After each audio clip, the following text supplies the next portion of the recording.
Hello बच्चों, फिर से आप सबका स्वागत है मेरे चैनल फिजिक्स और मैथ्स बाबा पे। जैसा कि हम बात कर रहे थे स्थिर वैद्युत यानी इलेक्ट्रोस्टैटिक के बारे में, तो आज उसी के बारे में कंटिन्यू करेंगे।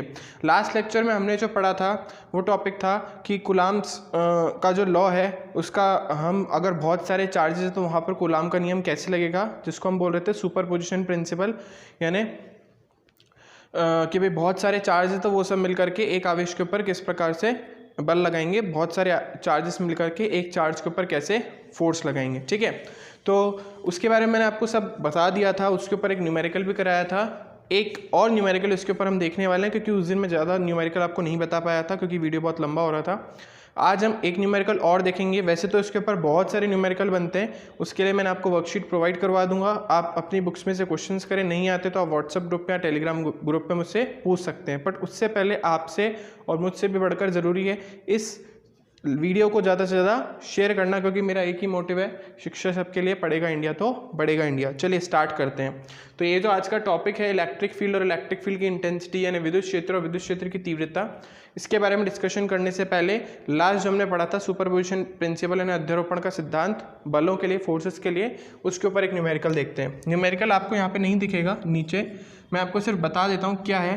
बहुत सिंपल सा न्यूमेरिकल है। हमारे पास एक वर्ग यानी एक स्क्वायर दे रखा है और स्क्वायर के ऑब्वियसली बात है 4 वर्टाइसेस यानी 4 कॉर्नर्स होंगी इस तरीके से। तो उन सभी के ऊपर क्यू चार्ज यानी क्यू आवेश रखा हुआ है। और आपको क्या करना है, इस सिस्टम के लिए, इस निकाय के लिए मान लेते हैं भाई इसकी जो साइड दे रखी है यानी जो इसका एक भुजा दे रखी है वो कितनी है, ए। वर्ग है तो सारी भुजाएं बराबर होगी।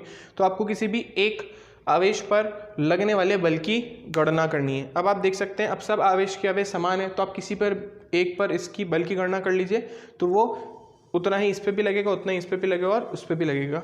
तो मैं ऐसा करता हूँ कि मैं पहले सी के लिए इसके ऊपर लगने वाले बल की गणना कर लेता हूँ। जो सी पर लगेगा ऑब्वियस सी बात है वो बाकी तीनों पर भी लग रहा होगा, क्योंकि सी पर लगा कौन रहा है, बी लगा रहा है, ए लगा रहा है, और डी पे जो चार्ज रखे हैं वो लगा रहे हैं।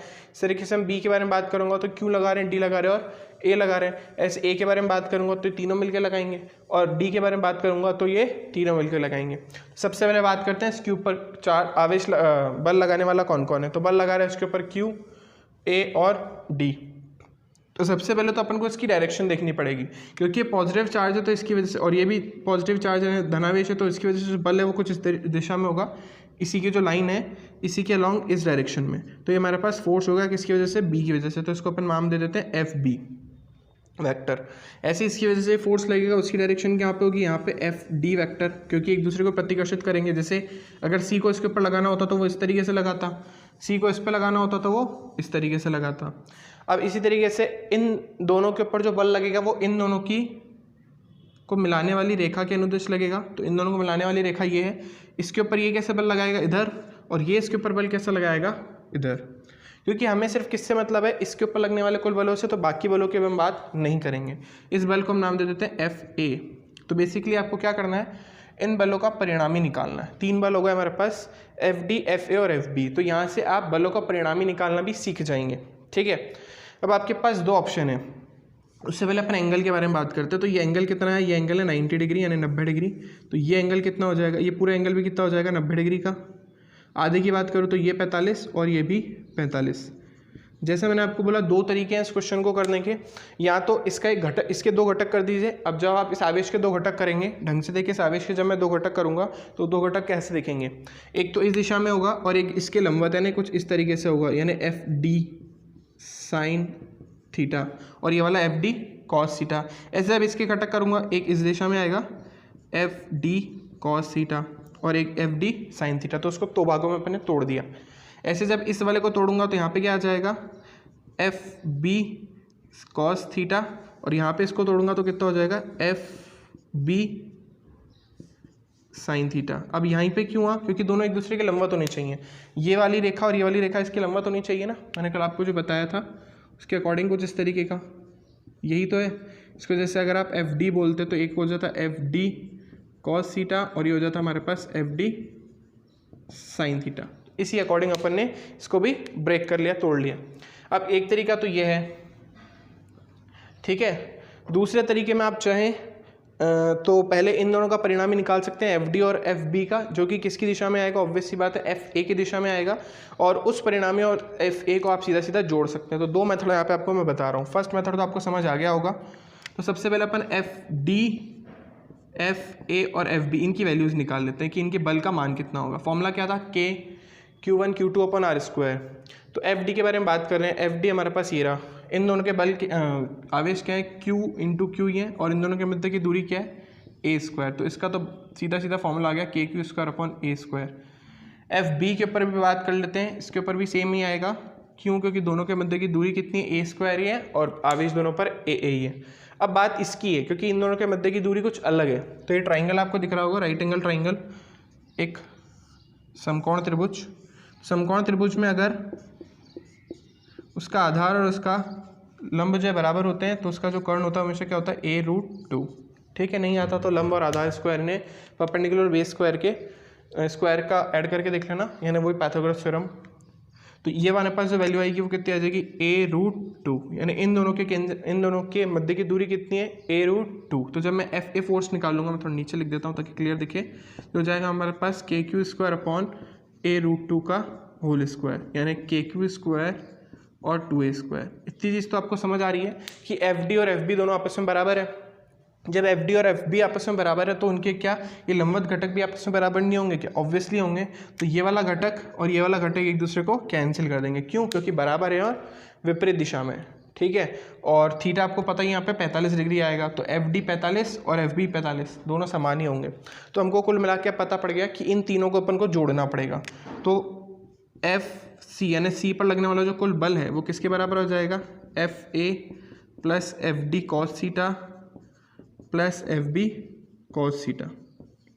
एफ ए की वैल्यू ये रही, K Q square upon 2a square, plus F D की वैल्यू जो है ये रही, K Q square upon A square. और यहाँ पे कितना आ जाएगा, कॉस 45, क्योंकि एंगल कितने का है, 45 का। तो मैं लिख नहीं रहा हूँ, चाहिए तो आप कॉस 45 लिख लीजिए। इसको समझ आ गया होगा आपको कहाँ से आया, तोड़ दिया इसको 90 को 2 बराबर भागों में। तो ये हमारे पास कॉस 45 का मान 1/√2, इसमें भी के Q square upon A square और ये 1/√2। सब में से कॉमन आ रहा है K Q square upon A square, अंदर बचेगा 1/2 प्लस 1/√2 प्लस 1/√2। 1/√2 1/√2 जोड़ दीजिए या एलसीएम ले लीजिए, जैसे आपकी इच्छा है। इन दोनों को जब जोड़ेंगे तो आएगा 2/√2 प्लस 1/2। इसको सॉल्व करने के बाद आएगा के Q square upon A square. चाहिए तो अब इसको सॉल्व कर लीजिए, यहाँ पे आ जाएगा हमारे पास, इसको हम 2 को लिख सकते हैं √2 इंटू √2, एक √2 से एक √2 कैंसिल। तो फाइनल आंसर हमारे पास आ गया के क्यू स्क्वायर ए स्क्वायर इंटू 1/2 प्लस √2 न्यूटन में। ये हमारे पास बल का मान। एक मेथड तो हमारे पास ये हो गया। अब दूसरे मेथड के बारे में बात करते हैं। दूसरा मेथड मैं आपको थोड़ा यहाँ पे बता रहा हूँ, सेम ही क्वेश्चन है, बस मेथड चेंज होगा। सिर्फ बल के बारे में बात करेंगे और किसी के बारे में नहीं। तो इसके ऊपर एक बल यहाँ पे लग रहा था जो एफ ए लगा रहा था, एक बल इस डायरेक्शन में लग रहा था जो कि एफ बी लगा रहा था, और एक इस डायरेक्शन में लग रहा था जो कि एफ डी लगा रहा था। ठीक है, और एक और था 90 डिग्री। तो मेथड क्या है, मेथड ये है कि इन दोनों का परिणामी निकालिए। बी और डी का ऑब्वियस सी बात है इसके बीच में ही आएगा, परिणामी निकालने का सूत्र पता होगा। तो F B M F D का परिणामी यानी उनका रिजल्टेंट, परिणामी मतलब रिजल्टेंट निकाल रहे हैं इनका। तो रिजल्टेंट कितना आ जाएगा, उसको एफ बी डी नाम दे देते हैं। वो किसके इक्वल आएगा, रूट में F B square plus F D square plus 2 F D, और इन दोनों के मध्य का कोण कितना है, 90, और कॉस 90 की वैल्यू कितनी होती है, 0। तो ये तो हो जाएगा पूरी तरीके से 0। और क्योंकि एफ बी और एफ डी दोनों बराबर ही हैं, तो जब आप इसको सॉल्व करेंगे तो कितना आएगा, हम लिख सकते हैं ना √2 ऑफ एफ बी। कैसे लिखा भाई, मैंने इसको भी एफ बी लिख दिया। तो एफ बी का स्क्वायर रूट में 2 एफ बी का स्क्वायर, जब एफ बी स्क्वायर बाहर आएगा तो सिर्फ एफ बी बचेगा, और 2 बाहर आएगा तो √2 हो जाएगा। यानी एफ डी की वैल्यू हमारे पास, एफ बी डी की वैल्यू हमारे पास कितनी आ गई है, जो किसके इक्वल है, √2 के क्यू स्क्वायर और ए स्क्वायर। सीधी सी बात है, इन दोनों का रिजल्टेंट इसी डायरेक्शन में आना चाहिए, बिल्कुल बीच में। तो हमारे पास एफ बी डी की वैल्यू आ गई। नेट फोर्स यानी टोटल फोर्स सी पर निकालना, तो अपन क्या करेंगे, F B D plus F A. B D की वैल्यू है K Q square upon A square into √2 plus F A की वैल्यू है KQ²/2A²। सेम ही चीज़ है, आप वापस वही कॉमन लेंगे तो सेम यही चीज़ आनी है। तो आप कोई से भी मेथड से करें आंसर सेम ही आएगा, ठीक है। आप इससे प्रेफर करते हैं तो ज़्यादा मच बेटर है, क्योंकि इसके अंदर आपको ब्रेक करना आ जाएगा, और अदरवाइज वो तो स्ट्रेट फॉरवर्ड है, सीधा सीधा फॉर्मूला बेस्ड क्वेश्चन उससे सॉल्व हो जाएगा, ठीक है। तो ये मेथड नंबर 1 है इसका, और ये मेथड नंबर 2 है। जो नोट्स मैंने आपको प्रोवाइड करे हैं उसमें मेथड नंबर 2 मैंने दिया है, क्योंकि आपके पर्सपेक्टिव से वो ज़्यादा ईजी लगता है मुझे, ठीक है। अदरवाइज ये ज़्यादा ईजी है मेथड, तो ये भी टफ नहीं है। चलिए, तो आज जो हमारा मेन टॉपिक है वो स्टार्ट करते हैं, इसको रब करते हैं, और मेन टॉपिक जो हमें वो स्टार्ट करते हैं जो है विद्युत क्षेत्र और विद्युत क्षेत्र की तीव्रता, यानी इलेक्ट्रिक फील्ड और इलेक्ट्रिक फील्ड की इंटेंसिटी। अब पहले इसका मतलब समझ लेते हैं, फिर उसके बारे में आगे बात करेंगे। चलिए देखिए, मैंने आपको बोला कि भाई ये एक आवेश है, एक चार्ज है, ठीक है, एक पॉइंट चार्ज है। अब इसके पास में जैसे मैं दूसरा चार्ज लेके जाऊंगा तो एक दूसरे को या तो प्रतिकर्षित करेंगे, या तो आकर्षित करेंगे, या तो अट्रैक्ट करने की कोशिश करेंगे अगर अनलाइक चार्जेस हैं, विपरीत आवेश है तो, या फिर एक दूसरे को रिपेल करेंगे, प्रतिकर्षित करेंगे, ठीक है। इनके नेचर पर डिपेंड करता है। अब मैं कह रहा हूँ इनके मध्य जो बल लग रहा है उसको मैं कैसे निकाल सकता हूँ, उसके लिए मेरे पास कूलाम्स का लॉ है, यानी कूलाम का नियम है, उससे मैं निकाल सकता हूँ। लेकिन भाई ये चार्ज रखा हुआ है, ये चार्ज इसके पास में आ रहा है, इसको कैसे पता पड़ेगा कि इसके पास में कोई चार्ज, या इस, चलो अब इसको छोड़ देते हैं, इस ब्लू वाले को अपन स्थिर मान लेते हैं, गति नहीं कर रहा है, बिल्कुल रेस्ट में। ये ब्लैक वाला आता है इसके पास, तो इस ब्लैक वाले को कैसे पता पड़ेगा कि मैं किसके पास आ रहा हूँ, इस ब्लू वाले के पास आ रहा हूँ। तो इसको पता करने के लिए हम ऐसे मान के चलते हैं कि इस ब्लू वाले के चारों तरफ कोई ना कोई क्या होगा, रीजन होगा, कोई ना कोई एरिया होगा, जिसके अंदर ये कोई ऐसी फील्ड प्रोड्यूस कर रहा होगा, ऐसा क्षेत्र उत्पन्न कर रहा होगा, जिसमें जैसे ही इस ब्लैक वाले को मैं लेकर आऊँगा तो या तो इसको आकर्षित करने की कोशिश करेगा, अट्रैक्ट करने की कोशिश करेगा, या तो रिपेल करने की कोशिश करेगा। तो इसी को अपन बोलते हैं विद्युत क्षेत्र, यानी इलेक्ट्रिक फील्ड। किसी भी चार्ज के चारों तरफ का वो रीजन जिसके अंदर किसी भी दूसरे चार्ज को हम लेकर आए तो वो क्या करे, एक फोर्स एक्सपीरियंस करे, एक बल का अनुभव करे, उसको अपन क्या बोलते हैं, विद्युत क्षेत्र।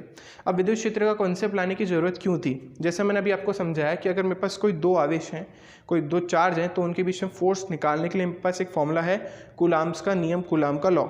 लेकिन अगर मुझे ये पता करना है कि कहीं पे कोई चार्ज रखा हुआ है और चार्ज के पास में दूसरा चार्ज मैं लेकर जाता हूँ, तो मुझे कैसे पता पड़ेगा कि वो वस्तु आवेशित है या नहीं है, यानी वो ऑब्जेक्ट जिसके पास मैं लेकर जा रहा हूँ वो चार्ज है या फिर अनचार्ज। उसको पता करने के लिए मैंने कॉन्सेप्ट दे दिया जिसको अपन क्या बोलते हैं, इलेक्ट्रिक फील्ड या विद्युत क्षेत्र। डेफिनेशन सिंपल ही है भाई, ये चार्ज है, इसके चारों तरफ कुछ ना कुछ रीजन है, उसमें जैसे आप लेकर आओगे भाई इसके चारों तरफ एक मतलब घेराबंदी की हुई है, जैसे आप उसके अंदर घुसते हो वैसे आपके ऊपर या तो आकर्षण, या तो आपको आकर्षित करेगा या तो प्रतिकर्षित करेगा। बात समझ आ रही होगी? जैसे एक अगरबत्ती है तो अगरबत्ती के चारों तरफ उसका धुआं फैलता है ना, तो जैसे उसके कांटेक्ट में आओगे तो आपको उसकी स्मेल आना स्टार्ट हो जाएगी। तो इसके चारों तरफ भी क्या एक रीजन है, बहुत बड़ा रीजन है। जैसे ये चार्ज हमारे पास प्लस क्यू चार्ज, तो इसके चारों तरफ कोई ना कोई सपोज ये रीजन है। अब ये सर्कुलर ही क्यों हुआ क्यों नहीं हुआ इसके बारे में डिटेल में बाद में बात करेंगे। अभी कोई चार्ज रखा हुआ है और इस चार्ज के चारों तरफ क्या प्रोड्यूस हुआ है, कोई ना कोई ऐसा एक रीजन, यानी ऐसा कोई क्षेत्र उत्पन्न हो गया है इसमें जैसे मैं दूसरा चार्ज को लेके जाता हूँ तो या तो अट्रैक्ट हो रहा होगा, या तो उसको दूर की तरफ फेंक रहा होगा, रिपेल कर रहा होगा, यानी प्रतिकर्षित कर रहा होगा, ठीक है। इस एरिया को अपन क्या बोलते हैं, इस रीजन को अपन क्या बोलते हैं, विद्युत क्षेत्र या फिर इलेक्ट्रिक फील्ड। कि भाई किसी भी चार्ज के चारों तरफ का वो एरिया जिसके अंदर किसी दूसरे चार्ज को लाने पर वो कोई फोर्स एक्सपीरियंस करे, उसको अपन क्या बोलते हैं, इलेक्ट्रिक फील्ड। हिंदी में किसी भी आवेश के चारों तरफ का वह क्षेत्र जिसमें किसी दूसरे आवेश को लाने पर वह किसी बल का अनुभव करे, उसे हम क्या बोलते हैं, विद्युत क्षेत्र। अब विद्युत क्षेत्र तो एक कॉन्सेप्ट है, ठीक है, एक थ्योरेटिकल अंडरस्टैंडिंग के लिए कॉन्सेप्ट है। उसको मैथमेटिकली कैसे आप डिफाइन करेंगे, गणितीय रूप से किस प्रकार से परिभाषित करेंगे, तो उसको गणितीय रूप से परिभाषित करने के लिए हमने यूज़ किया है इलेक्ट्रिक फील्ड की इंटेंसिटी, यानी विद्युत क्षेत्र की तीव्रता। है विद्युत क्षेत्री, बस मैथमेटिकली डिफाइन करने का तरीका है। तो अगर मैं आपसे पूछूं कि विद्युत क्षेत्र क्या है, तो एक तरीके से आप विद्युत क्षेत्र की तीव्रता इलेक्ट्रिक फील्ड की इंटेंसिटी क्या है, ये विद्युत क्षेत्र का इलेक्ट्रिक फील्ड का मैथमेटिकल कॉन्सेप्ट है। मतलब जब हमको विद्युत क्षेत्र को मैथमेटिकली डिफाइन करना है, गणितीय रूप से बताना है, तो अपन किसका यूज़ करेंगे, विद्युत क्षेत्र की तीव्रता का यूज़ करेंगे, ठीक है। तो अब मैथमेटिकली मैंने ये तो बता दिया कि भाई गणितीय रूप से अगर मुझे विद्युत क्षेत्र बताना है, इलेक्ट्रिक फील्ड बतानी है, मैथमेटिकली बतानी है, तो मैं इलेक्ट्रिक फील्ड की इंटेंसिटी यानी विद्युत क्षेत्र की तीव्रता का यूज़ कर रहा हूँ। लेकिन क्या इसके लिए ऑब्वियस सी बात है, इसके लिए कोई प्री डिफाइंड फॉर्मूला होना चाहिए, एक प्री डिफाइंड डेफिनेशन होनी चाहिए। तो प्री डिफाइंड डेफिनेशन क्या है? प्री डिफाइंड डेफिनेशन सिंपल ये वही, अपन एक चार्ज लेते हैं, एक आवेश ले लेते हैं प्लस क्यू, इसके चारों तरफ कोई रीजन है, ठीक है। तो मैं क्या कर रहा हूँ, मैं इसके पास में एक छोटा सा पॉइंट चार्ज लेकर आया, ठीक है, जिसके ऊपर आवेश है, चार्ज है क्यू नॉट। इस चार्ज को अपन बोलते हैं टेस्ट चार्ज, हिंदी में परीक्षण आवेश। अब ये परीक्षण आवेश क्या होता है पहले वो समझ लेते हैं, फिर इसको लेकर आएंगे। परीक्षण आवेश की दो प्रॉपर्टी होनी चाहिए। पहला, इस पर जो चार्ज है वो बहुत ही कम होना चाहिए, इसका साइज और इसका चार्ज बहुत कम होना चाहिए। अपन साइज के बारे में बात करें कि भाई इसका साइज यानी इसका जो आकार है बहुत छोटा होना चाहिए, सूक्ष्म होना चाहिए, ठीक है, बहुत छोटा होना चाहिए। और दूसरी बात, ये अपने चारों तरफ कोई भी इलेक्ट्रिक फील्ड यानी कोई भी विद्युत क्षेत्र उत्पन्न नहीं कर सकता।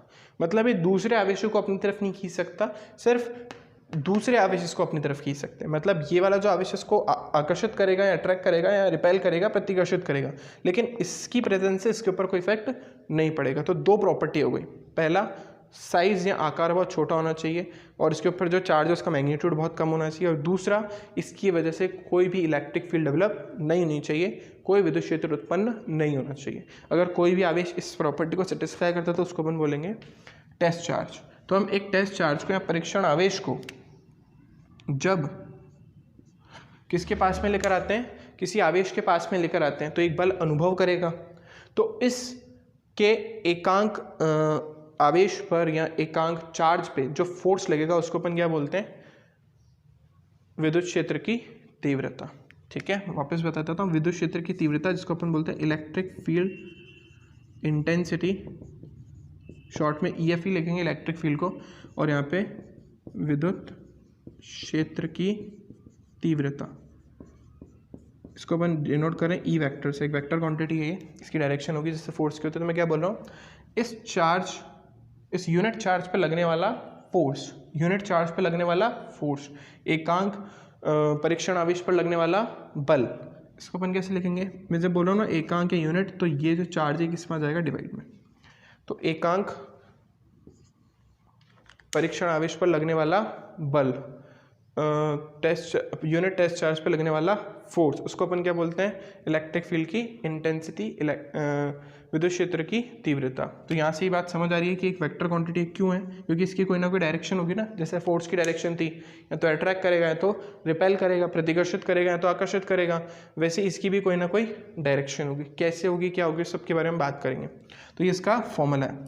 अब क्योंकि क्यू नॉट अपने आप में बहुत छोटा है, इसके ऊपर आवेश जैसे मैंने बोला चार्ज बहुत कम है, तो उसको अपन ऐसा भी लिख सकते हैं, क्यू नॉट टेंस टू 0। ये टेंस टू का साइन है, जैसे अपन लिमिट में लगाते हैं। सो आप लिखना चाहो तो आप इस तरीके से भी लिख सकते हो। अगर ऐसा है, क्योंकि बहुत छोटा आवेश है, तो इसको अपन ऐसा लिख सकते हैं, ठीक है। इसको लिखने का एक, रिप्रेजेंट करने का एक तरीका हो गया पर्पस, ठीक है, कि इलेक्ट्रिक फील्ड कुछ इस तरीके की होगी। फाइन। सो ये हमारे पास इसका फॉर्मूला, आप यही यूज़ करने वाले में से भी उसका, बस मैंने आपको बताया कि इसका मतलब क्या है, कि आपका ये जो आवेश है बहुत छोटा है, टेंस टू 0 का मतलब बहुत छोटा है। तो जब कोई चीज़ बहुत छोटी होती है उसके आगे लिमिट लगानी पड़ती है। क्यों? क्योंकि 0 नहीं, क्योंकि 0 होते ही इन्फाइनाइट हो जाएगा, और कोई इलेक्ट्रिक फील्ड इन्फाइनाइट थोड़ी ना हो सकती है, इसीलिए, ठीक है। तो हमारे पास कहा गया फॉर्मूला। ये कैसी क्वान्टिटी है? एक वेक्टर क्वान्टिटी यानी सदिश राशि है।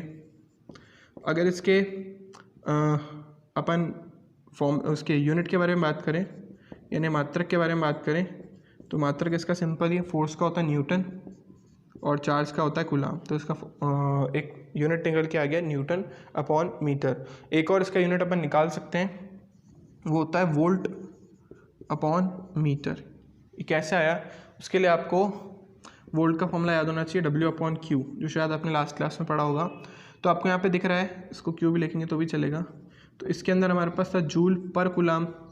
तो अगर इस न्यूटन के अंदर मैं ऊपर नीचे उससे मल्टीप्लाई, अब ये किसके इक्वल होता है? वॉट के इक्वल होता है ना। तो अगर मैं यहाँ से देखूँ तो इस जूल को अपन क्या लिखते हैं? Newton into metre. तो यहाँ से न्यूटन पर कूलाम के लिए कितनी आ गई? Volt upon metre. तो इसके दो यूनिट बन के आ गए, एक तो न्यूटन पर कूलाम या फिर वोल्ट पर मीटर। अब बात करते हैं इसके डायमेंशन के बारे में, ठीक है, इसकी विमा के बारे में। तो सिंपल ये मैंने बोला न्यूटन की आपको लर्न होनी चाहिए m1 L1 T-2, और कूलाम की भी सिंपल ये एम्पेयर इंटू सेकेंड, तो A इंटू टी। सॉल्व करने पे m1 L1 T-3 हो जाएगा और A-1, ये इसकी डायमेंशन, सिंपल से इसकी विमा होगी। फॉर्मूला वेक्टर क्वांटिटी है, यूनिट मैंने आपको बता दिया, और डायमेंशन। अब बात आती है इसकी डायरेक्शन के बारे में, तो उसके बारे में बात करते हैं। अगर इस फॉर्मूले से मुझे भी किसी पर्टिकुलर क्वेश्चन में इलेक्ट्रिक फील्ड की इंटेंसिटी दे रखी है, विद्युत क्षेत्र की तीव्रता दे रखी है और आवेश दे रखा है और मुझसे फोर्स पूछे, तो यहाँ से इसका फॉर्मूला सीधा सीधा निकल के आ रहा है। क्या आ रहा है भाई? F vector equals to E vector into Q naught. ठीक है, मैंने आपको बोला किसी जगह पे 2 न्यूटन पर कूलम इलेक्ट्रिक फील्ड की इंटेंसिटी और चार्ज जो है वो 2 माइक्रोफैरेड है, तो उन दोनों को मल्टीप्लाई कर दीजिए, उसके ऊपर उस चार्ज पे लगने वाला फोर्स आपको मिल जाएगा। ठीक है, तो ये था यहाँ तक। अब जैसा मैंने आपको बताया, इसकी डायरेक्शन के बारे में बात करते हैं कि इसकी दिशा क्या होगी, इसकी डायरेक्शन हम किस अकॉर्डिंग लेंगे। तो अगर दो चीज़ें हैं, या तो आपके पास जो चार्ज है, जो रखा हुआ चार्ज है, या तो वो पॉजिटिव चार्ज होगा या तो वो नेगेटिव चार्ज होगा, क्योंकि टेस्ट चार्ज जो है हमेशा, हाँ, टेस्ट चार्ज हमेशा कैसा होना चाहिए? पॉजिटिव। ये मैंने आपको नहीं बताया, टेस्ट चार्ज हमेशा पॉजिटिव होना चाहिए। तो हम क्या बोलते हैं, किसके चार्ज के बारे में बात कर रहे हैं? हम इस रखे हुए चार्ज के बारे में बात कर रहे हैं, क्योंकि इलेक्ट्रिक फील्ड भी यही डेवलप करेगा। तो अगर हमारा चार्ज है वो पॉजिटिव है, तो जिस डायरेक्शन में आपका फोर्स लगता है उसी डायरेक्शन में कौन होगा? इलेक्ट्रिक फील्ड भी होगी। मतलब दोनों की डायरेक्शन कैसी होगी? सेम होगी, समान होगी। और अगर चार्ज नेगेटिव है तो आपका जो फोर्स है और जो इलेक्ट्रिक फील्ड है वो कैसे होंगे? विपरीत दिशा के अंदर होंगे, यानी अपोजिट होंगे। उनकी दिशा कैसे होगी? विपरीत होगी। यहाँ पे डायग्राम देख के समझें। मैंने आपको बोला ये कोई पॉजिटिव चार्ज है, ठीक है। तो अगर मैंने यहाँ पे कोई टेस्ट चार्ज रखा है Q0, तो उसके ऊपर फोर्स कैसे लगेगा? आउटवर्ड डायरेक्शन में। और इसकी वजह से इलेक्ट्रिक फील्ड डेवलप हुई है वो भी किस डायरेक्शन में होगी? इसी डायरेक्शन में होगी। ठीक है, तो फोर्स की डायरेक्शन और इलेक्ट्रिक फील्ड की डायरेक्शन कैसी है? सेम। अगर चार्ज कैसा है हमारे पास? पॉजिटिव। अगर चार्ज नेगेटिव हो तो फोर्स जो है वो तो लगेगा, इलेक्ट्रिक फील्ड जो है कहाँ की तरफ होगी? अंदर की तरफ, इस तरीके से। और फोर्स जो है वो कहाँ की तरफ होगा? अगेन बाहर की तरफ, अगर कोई Q0 चार्ज रखा हुआ है तो। ठीक है, तो यहाँ पे दिख रहा है आपको फोर्स की डायरेक्शन और इलेक्ट्रिक फील्ड की डायरेक्शन सेम है। और नीचे वाले के अंदर अगर आपके पास कोई नेगेटिव चार्ज है तो उस केस में आपका जो फोर्स है वो इधर जा रहा है और इलेक्ट्रिक फील्ड कहाँ जा रही है? अंदर की तरफ। तो दोनों की डायरेक्शन कैसे हो गई? अपोजिट। तो जब भी आपको पॉजिटिव चार्ज दिख जाए तो डायरेक्शन अपोजिट रखनी है, और अगर नेगेटिव चार्ज पॉजिटिव चार्ज दिखना है तो डायरेक्शन सेम करनी है। इससे भी ईजी ट्रिक मैं आपको बता देता हूँ जो आपके काम आ जाएगी। अगर आपको कहीं पे भी पॉजिटिव चार्ज दिख रहा है तो उसकी वजह से इलेक्ट्रिक फील्ड हमेशा कैसे होगी? आउटवर्ड डायरेक्शन में। अब ये जो इलेक्ट्रिक फील्ड है वो इसके परपेंडिकुलर ही मैं खींच रहा हूँ, आपको दिख रहा होगा एक स्फीयर यानी गोला मान रखा है, उसके परपेंडिकुलर खींच रहा हूँ। परपेंडिकुलर क्यों है उसके बारे में भी डिस्कस करेंगे जब अपन इलेक्ट्रिक फील्ड लाइन्स पढ़ेंगे, विद्युत क्षेत्र रेखाएँ पढ़ेंगे। ठीक है, तो ये इलेक्ट्रिक फील्ड जो है इसके चारों तरफ, उसको दिखाने के लिए मैं लाइन्स ड्रॉ कर रहा हूँ। रियलिटी में नहीं होती, सिर्फ दिखाने के लिए होती हैं। क्या होती है इलेक्ट्रिक फील्ड लाइन, क्या नहीं होती है, उसके बारे में नेक्स्ट टॉपिक में हम बात करेंगे। अभी अपन को ये समझना है कि अगर हमारे पास इलेक्ट्रिक फील्ड इंटेंसिटी बतानी है पॉजिटिव चार्ज के लिए तो उसकी डायरेक्शन आउटवर्ड होगी, बाहर की दिशा में। और अगर नेगेटिव चार्ज है तो उसके लिए जो विद्युत क्षेत्र की जो तीव्रता की दिशा है, इलेक्ट्रिक फील्ड की इंटेंसिटी वो कैसी होगी? अंदर की तरफ होगी। ठीक है, तो ये अपन ने पढ़ लिया विद्युत क्षेत्र की तीव्रता यानी इलेक्ट्रिक फील्ड की इंटेंसिटी। इसी लेक्चर के अंदर एक चीज़ मुझे और कंप्लीट करनी है जो कि इलेक्ट्रिक फील्ड से रिलेटेड ही है। नेक्स्ट जो लेक्चर होगा उसके अंदर हम उसके न्यूमेरिकल वगैरह के बारे में डिस्कस करेंगे। अभी एक चीज़ और है, मैंने ये बता दिया आपको। अच्छा, पहले समराइज़ कर लेते हैं थोड़ी चीज़ों को, और अगर वीडियो बड़ा नहीं होता तो मैं आपको वो टॉपिक भी अभी बता दूंगा, नहीं तो नेक्स्ट लेक्चर में बात करेंगे। तो अभी तक अपन ने क्या पढ़ा? इलेक्ट्रिक फील्ड क्या होती है, इलेक्ट्रिक फील्ड की इंटेंसिटी क्या होती है। इलेक्ट्रिक फील्ड किसी भी चार्ज के चारों तरफ का रीजन जिसमें किसी भी दूसरे चार्ज को आप ला के रख दो तो एक फोर्स यानी एक बल का अनुभव करता है, एक फोर्स को एक्सपीरियंस करता है, वो क्या है? Electric field. उसका mathematical form electric field intensity, विद्युत क्षेत्र की तीव्रता। एकांक टेस्ट चार्ज पे, एकांक परीक्षण आवेश पे लगने वाला बल, यूनिट टेस्ट चार्ज पे लगने वाला फोर्स, वेक्टर क्वांटिटी यूनिट मैंने आपको बता दी, न्यूटन पर कूलाम हो गया, फिर वोल्ट पर मीटर, डायमेंशन बता दी है। फोर्स निकालना तो निकाल सकते हैं। और इसके बाद इसकी डायरेक्शन कैसे, पॉजिटिव हो तो फोर्स की डायरेक्शन और इलेक्ट्रिक फील्ड की डायरेक्शन सेम, और अगर नेगेटिव हो तो उन दोनों की डायरेक्शन कैसे होगी, अपोजिट होगी, विपरीत होगी। ठीक है, तो इतनी बात आपको समझ आ गई होगी। चलिए, तो इसमें इसी लेक्चर में हम लास्ट टॉपिक देख लेते हैं। वो है हमारे पास कि हमको इलेक्ट्रिक फील्ड की इंटेंसिटी निकालनी है due to a point charge, यानी विद्युत क्षेत्र की तीव्रता निकालनी है एक बिंदु आवेश के कारण से। तो हम एक पॉइंट चार्ज मान रहे हैं, भाई ये पॉइंट चार्ज है पॉजिटिव का, ठीक है। और ऑब्वियस ही बात है, इसकी वजह से जो इलेक्ट्रिक फील्ड होगी वो कुछ इस तरीके से होगी आउटवर्ड डायरेक्शन में, तो ये इसकी इलेक्ट्रिक फील्ड हो गई। यहाँ पे पी पॉइंट के ऊपर मैं एक चार्ज रख रहा हूँ, टेस्ट चार्ज हो गया Q0, और इसकी जो पोजीशन है उसको अपन मान लेते हैं O पॉइंट पे रखा हुआ है, ठीक है। इस पॉइंट को O पॉइंट बोल देते हैं। ये जो पॉइंट है हमारे पास, ये क्या है, O पॉइंट है, उस पर कौन सा चार्ज रखा हुआ है, प्लस Q चार्ज रखा हुआ है, ठीक है। और इस Q0 टेस्ट चार्ज के ऊपर अपन को इलेक्ट्रिक फील्ड की इंटेंसिटी यानी विद्युत क्षेत्र की तीव्रता की गणना करनी है। तो पॉजिटिव चार्ज है तो इसके ऊपर जो फोर्स लगेगा वो भी आउटवर्ड डायरेक्शन में, बाहर की दिशा में लगेगा। फोर्स किसके इक्वल होगा, F वेक्टर इक्वल्स टू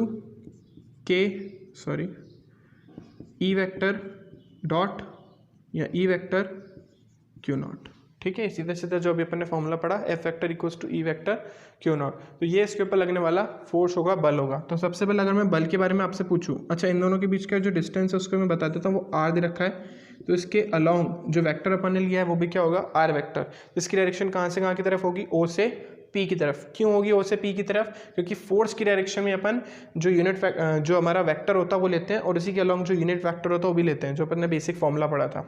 तो अपन ने यहाँ पे जो वेक्टर लिया है वो कौन है, R वेक्टर, और इसके लिए जो यूनिट वेक्टर होगा वो कौन होगा, R कैप। तो यहाँ पे फोर्स के जो फॉर्मूला है वो कितना हो जाएगा हमारे पास, Q0 इंटू Q, इन दोनों का प्रोडक्ट और इन दोनों के बीच का डिस्टेंस R², और इसके along unit vector R cap, जो इसी की डायरेक्शन में लगने वाला है, ठीक है। हमको इलेक्ट्रिक फील्ड की इंटेंसिटी निकालनी हो, किसकी इक्वल होती है, F वेक्टर अपॉन Q0, रख देते हैं यहाँ पे Q0 Q upon R² into R cap upon Q0 से Q0 कैंसिल, तो E वेक्टर की वैल्यू कितनी आ गई, Q R² into R cap. तो ये हमारे पास फॉर्मूला है एक पॉइंट चार्ज की वजह से, एक बिंदु आवेश की वजह से इलेक्ट्रिक फील्ड इंटेंसिटी यानी विद्युत क्षेत्र की तीव्रता का। तो यहाँ पे तो अपन ने पॉइंट पॉजिटिव चार्ज लिया है, अगर नेगेटिव चार्ज हो तो फॉर नेगेटिव चार्ज, यानी अगर कोई ऋणावेश हो तो उसके लिए आपको पता है ये जो चार्ज हो कैसा हो जाएगा, नेगेटिव, क्योंकि दोनों की डायरेक्शन अपोजिट होती है, तो यहाँ पे सिर्फ माइनस का साइन आ जाएगा, ठीक है। यानी इसका मतलब यहाँ पे जो इलेक्ट्रिक फील्ड की डायरेक्शन है वो किसके अलॉन्ग होगी, O से P की तरफ। तो यहाँ पे इलेक्ट्रिक फील्ड की डायरेक्शन है अलॉन्ग OP वेक्टर, यानी OP वेक्टर की दिशा में, उसी की दिशा में होगी, ठीक है। और यहाँ पे अपन देखेंगे तो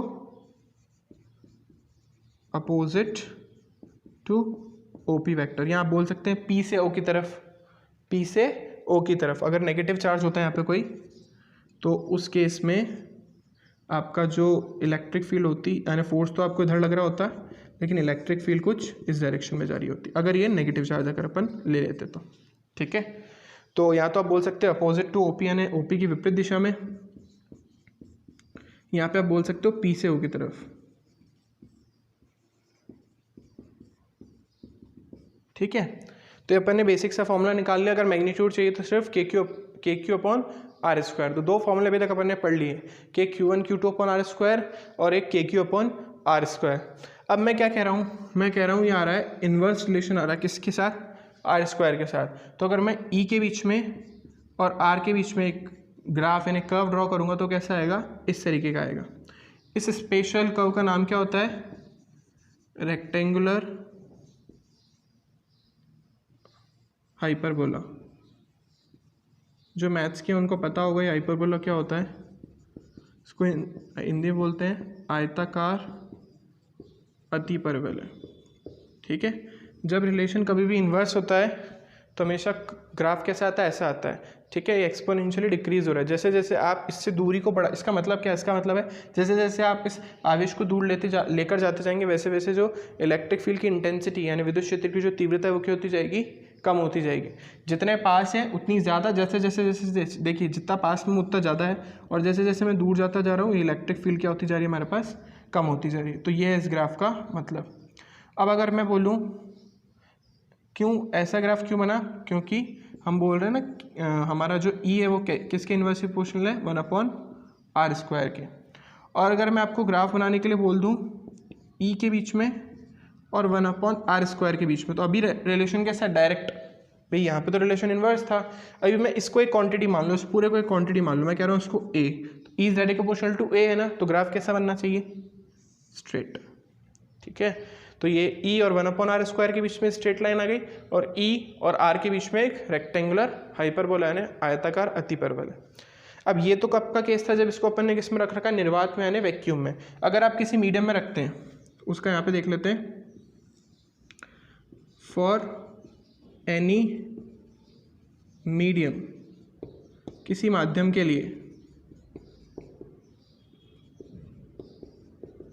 किसी भी माध्यम के लिए जो आपका फोर्स है Fm बोल देते हैं उसको, माध्यम यानी मीडियम, वो कितना हो जाएगा 1/4 पाई एप्सिलॉन की जगह आपको पता है एप्सिलॉन नॉट वही Q/r²। इसको सॉल्व करने पे 1/4 पाई एप्सिलॉन को पता है अपन क्या लिखते हैं, epsilon not into epsilon r और Q/r²। इसमें से इस 1/एप्सिलॉन नॉट को अपन बाहर ले लें, अंदर क्या बचेगा 1/4 pi epsilon not into Q/r²। भाई के की तो वैल्यू होती है, तो ये किसके इक्वल आ गया, ई के, सॉरी ई है, मैंने एफ कैसे लिखा है, तो ई जो हमारे पास मीडियम है वो किसके इक्वल आता है 1/εr टाइम ऑफ ई। तो हमारे पास रिलेशन हो गया कि भाई जो किसी माध्यम है उसके अंदर जो विद्युत क्षेत्र की तीव्रता है वो 1/ε गुना हो जाती है उसकी, ठीक है। तो ये इस टॉपिक का लास्ट टॉपिक था। Thank you for watching this video. Please share करें, लाइक करें, सब्सक्राइब करें।